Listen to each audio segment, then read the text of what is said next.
Morning guys, welcome to the Gumboot garden. Today we're going on a bit of a road trip. We have to head to the other side of the city because we're helping some friends set up their very first garden in their new home. So hop in the car with me and I'll get my Google Maps set up and I'll show you exactly how to get a starter garden growing. When I arrived at Yash and Barca's house, this is what their garden was looking like. The previous owner left them with plenty of weeds to clear out, but there are some pretty great things about this space as well. We have just cleared out the garden space behind me, so it's looking a lot better. I'll just move over to the side so you can see we cleared out that whole space. And then those two big garbage bags full are of weeds that we're just getting out of here. So now it's time to start planting. Yash and Barca are lucky enough to have the mulch already set down for them, and there's also some plastic covering underneath that mulch. So it should help to prevent future weeds from coming up through that. But it is going to make it a little bit tougher for us to dig into. So what I've done so far is to just put the plants in place so we could kind of talk over to make sure that they're exactly where they're looking for them to be, and it's going to create a nice garden space. Now for this garden space, I had thought it would be nice to have a bit of a horseshoe shape, where we have pathways on both the left and right sides with some flowers along the whole border and some veggies in the center. So right in front of us, you can see that's the fig tree that they wanted to keep in that position. And so long as they keep that nice and trimmed, there won't be any problem with it overcrowding. So I'll just walk down the left-hand side path here and you'll continue to see that fig tree. We'll pass through that and we have our beautiful pink flowers and our mandarin tree in the back here. Now this hasn't flowered for them yet, but we're hoping that now that everything has cleared out, it will have a chance to do so. If you look on the right hand side, there's some more of those pink flowers, aloe plants, and then another like drooping pink flowers with those beautiful yellow flowers in the back. Along the side of the house, what we were planning on doing is planting all of the spinach and some coriander for them. And in the center here, that's where we're planting our veggies. In front of me here now, those are where we're going to plant all of the capsicums, and on the other side are tomatoes, and there will even be a dwarf tomato plant that we're putting in front of the fig tree. I have you set way up above me here, and this is just where we're planting our aroma tomatoes. So I have already planted in one, and I'll just go through the process of what I've done as I plant in the second one. Once we plan out our garden space and where everything is going to be planted, then it's time to get to planting. The first thing I'm going to do is just move this mulch out of the way and dig into that plastic layer that's underneath. It seems as though there's not plastic here. Maybe the mulch is just a little bit deeper. Let's have a bigger look.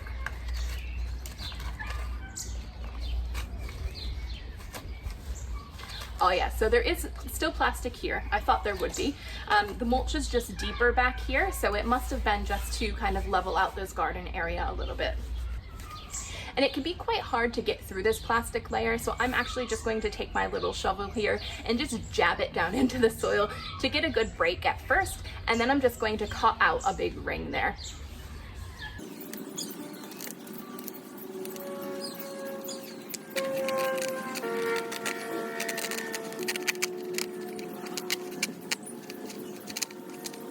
So now we're looking at the soil, and for our area in Auckland, New Zealand, the soil can be quite clay-like. So what we want to do is make sure that if that is the case, we want to dig that out of there and get some good compost in there and toss in a little bit of fertilizer for the plants. And that is what I've done with the other one as well. I already have a plant powder full of some soil that I've just dug out to get some good stuff in there.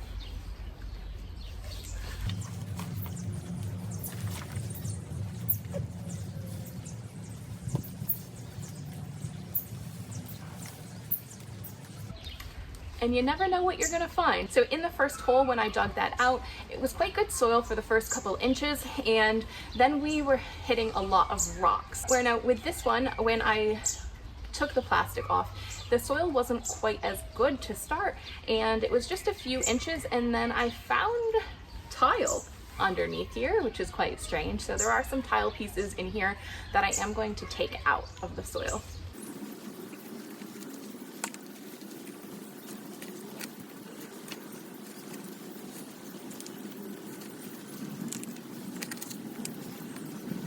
Oh yeah, so now I've dug down a little bit further and I'm hitting that rock layer again. So there's just a whole bunch of stones in there. And more tile.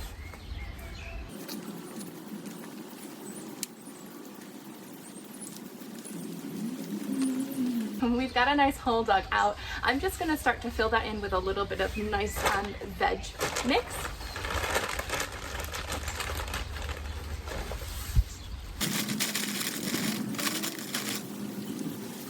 And pour a little water in here just to dampen up that soil a bit.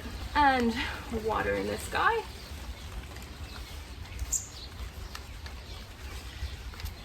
I'm just gonna take him out of our pot.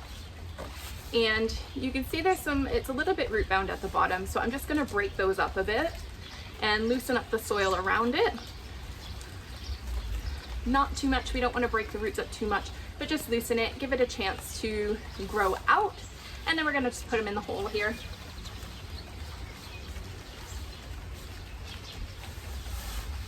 And fill the rest in with our veg mix again.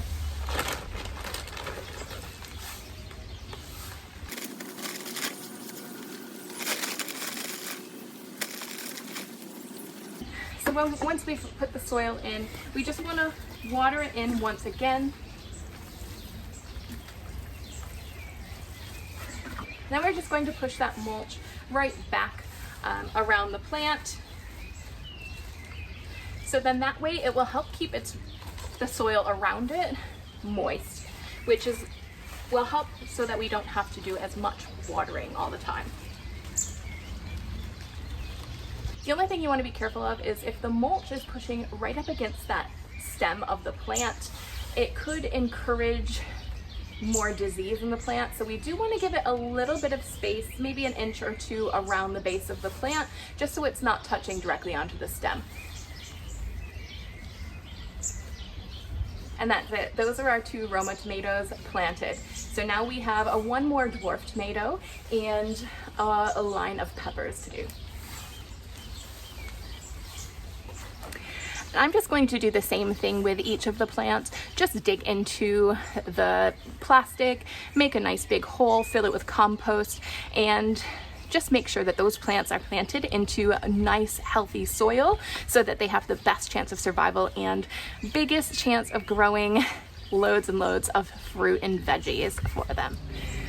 I did skip over the arduous process of me digging all of those plastic holes out, but I have left the holes ready to dig and the plants ready to go in there that I'll just put you guys on a time lapse so you can just see me going through all of them and planting all of the peppers that they have.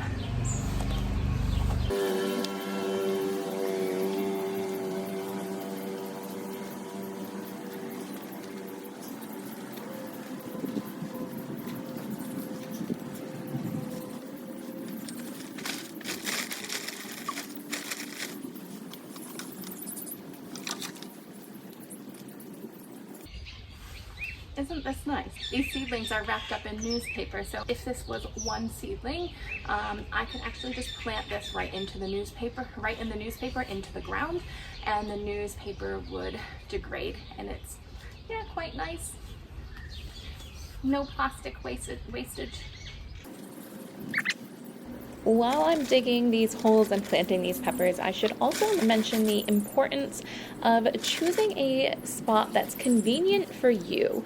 You want to choose a place that's easily accessible and close enough to the house where you'll actually go out and maintain and water your garden, but also be close enough where you can see it and want to go out there and see everything growing and know when things are ready to be picked so you can use them in your dinners and lunches and all of your meals. The other thing is that you also want to make sure that the place that you choose has a nice sunny spot. Now I know you can't tell it right now because it's quite a rainy day, but you want to choose a spot that gets a lot of sun, 6 to 8 hours of sun, and that will give your vegetables the best chance of producing the most and staying as healthy as they can.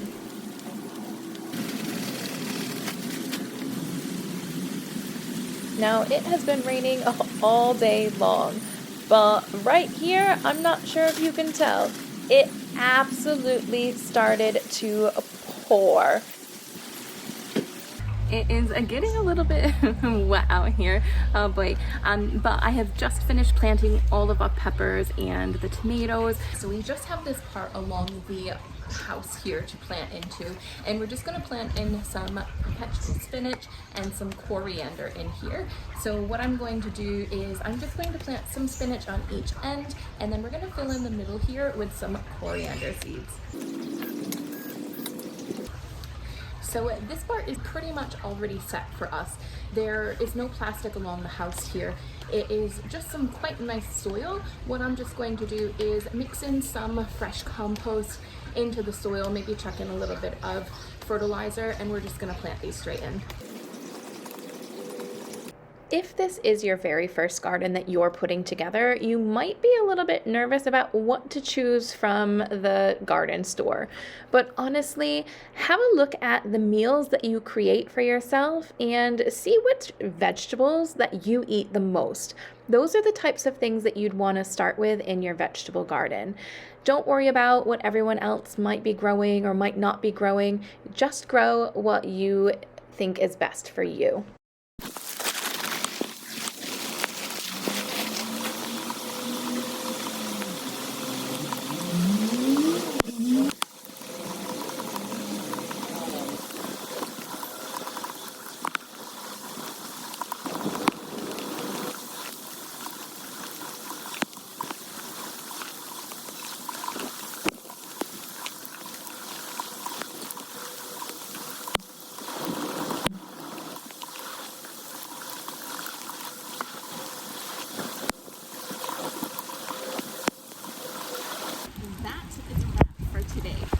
Yash and Barca's new garden all set up. So we planted some peppers, a chili, some tomatoes. We planted our spinach and our coriander. So everything they needed to get a little starter garden going. And there's still plenty of space in this garden as well. So if they wanted to add more plants next year or in a couple years, whenever they feel like they'd like to, there is plenty of space to fit more into this garden. All right, so let's get out of this rain.